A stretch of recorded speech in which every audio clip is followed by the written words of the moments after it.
Hey beer fans, my name's Steve Shiger and this is another BeerNative beer review, and this one is very special. This week I chose to review quite a few really dark beers.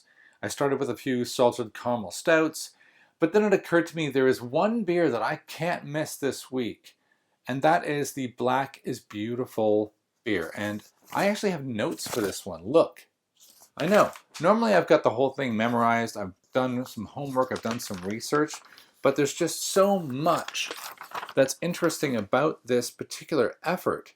I mean, this is a global phenomenon that was started by Weathered Souls in San Antonio, Texas, and it was a collaborative effort to raise awareness for the injustices that people of color experience daily. And, of course, raise funds for police brutality reform and legal defenses for those who have been wronged. Wow.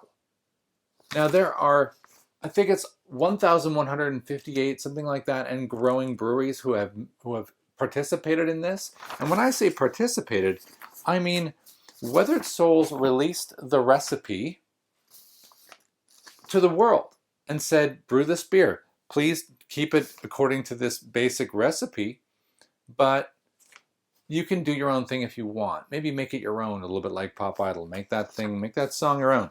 And they even released a slightly more detailed version of the recipe for homebrewers like myself, who can have a go at making it. And I think I'm going to do that. But it is an unbelievable. All 50 states in America were involved.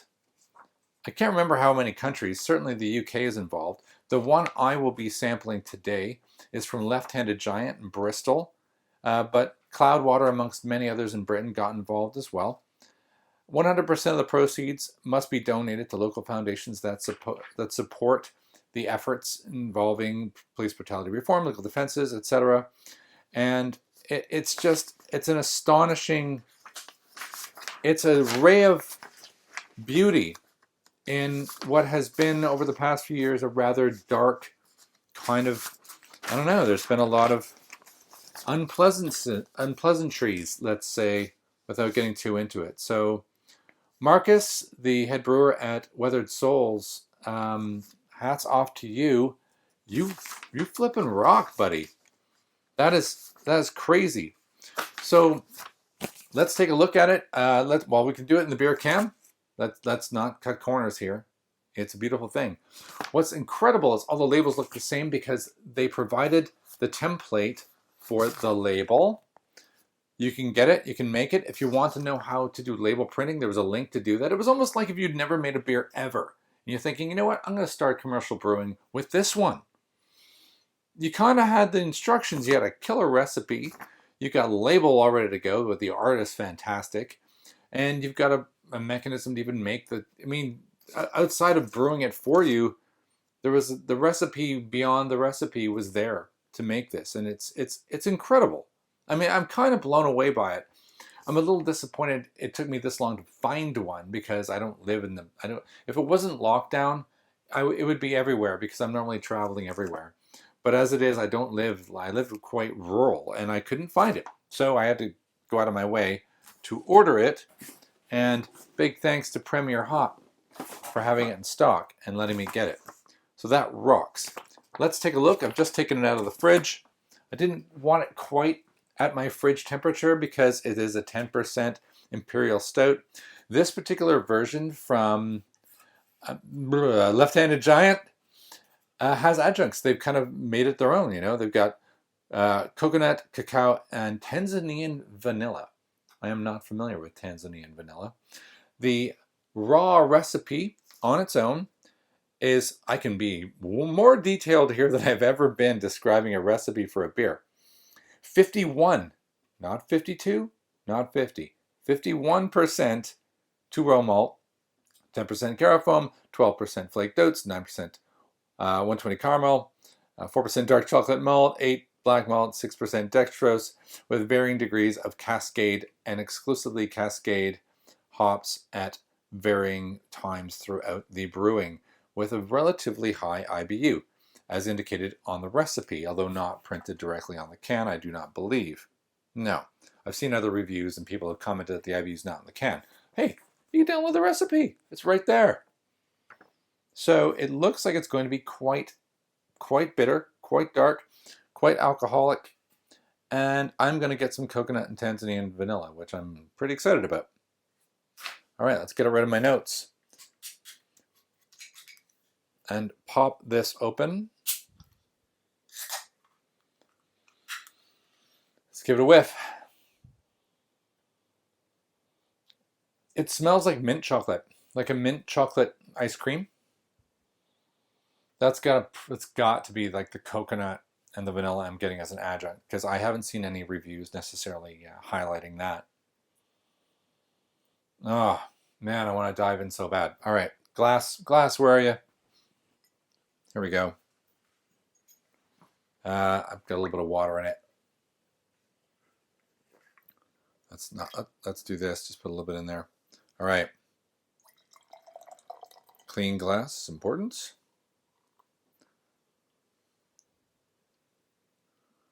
Fill that up. Put that down.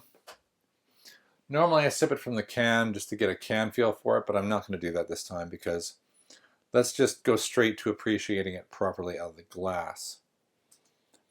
It's got a pretty, well, similar to the caramel stout, but the slightly larger bubbles that are fading relatively quickly. Kind of alludes to a sharper carbonation than and maybe a change to the mouthfeel. But we'll assess that in a moment. I'll let the head go down a little bit. It is dark though. I've seen it referred to as motor oil. I'm not going to pour it in my car. I wouldn't dare do that. I've got the lights on me and they're pretty bright, so it's pretty thick. Let's give it a little smell. Wow, the caramel vanilla it's just getting that full-on ice cream flavor, or nose, I should say.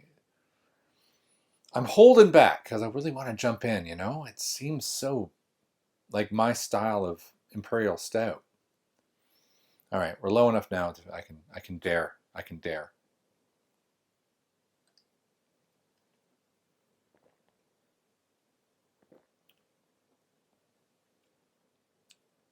Okay. I like that the flaked oats are in there. Softens it up nicely. I was a little worried because the head was a little frothy, and now it's sustaining there. It's really warm. It's quite almost, I don't want to say milk chocolatey. That's not correct. It's chocolate chippy, let's say, like a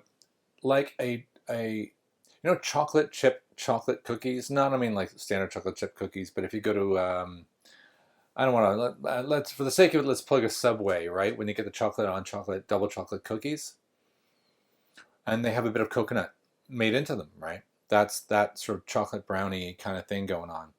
That's what I'm getting.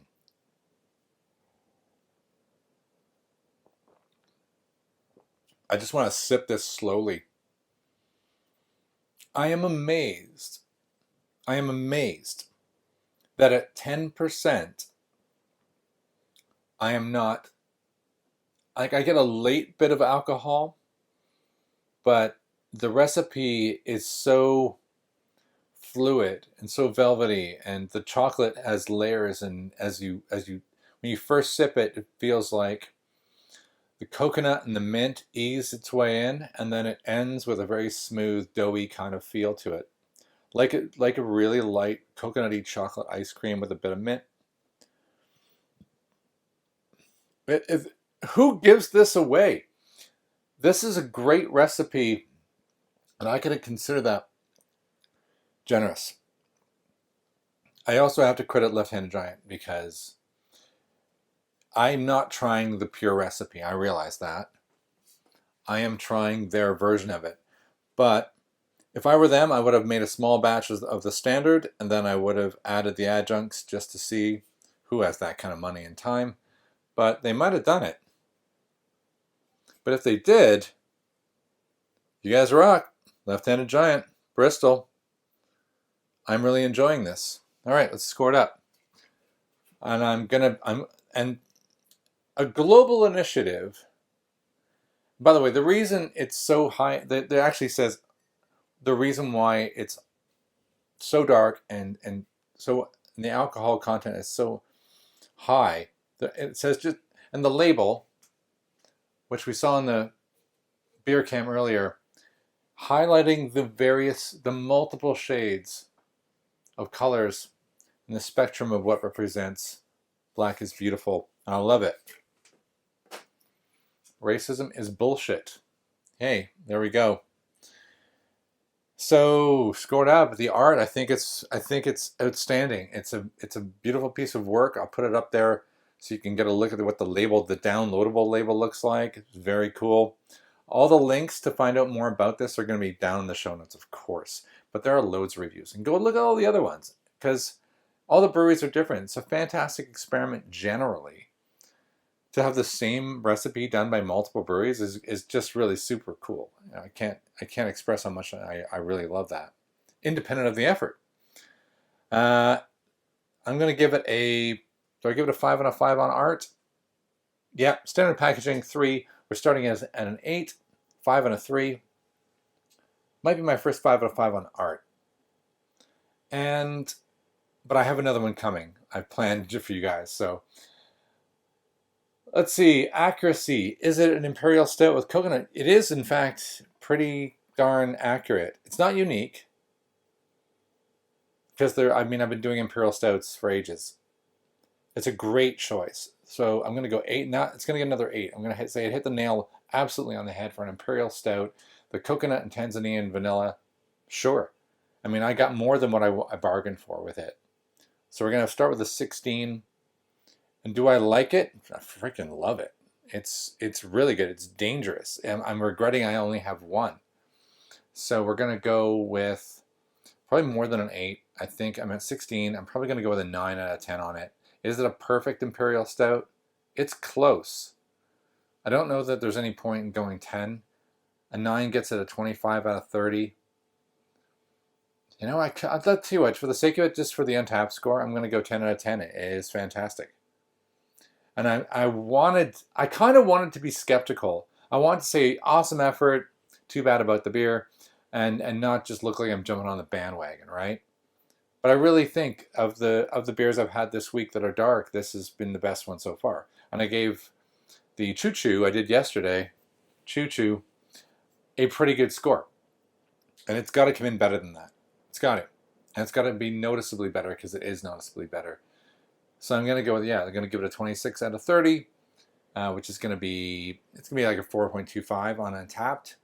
And I hope when I go to Untappd, which I haven't done yet, that other people agree with me that it is really good. All right.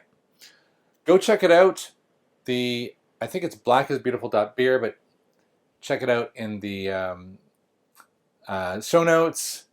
If you like these reviews, you like the fact that I got right into the recipe, I kind of just read it all out. I'm amazed. I haven't seen people just download the recipe and read it out. Why not? It's really cool, right? If you like that sort of thing, give me a thumbs up. Please subscribe. Tell your friends. I really should say this at the beginning of the show because I think on average people watch about half of a review, and I never say it while people are actually watching. So, yeah, thanks for watching. My name's Steve Jaguar. This is another BeerNative beer review. Black is beautiful.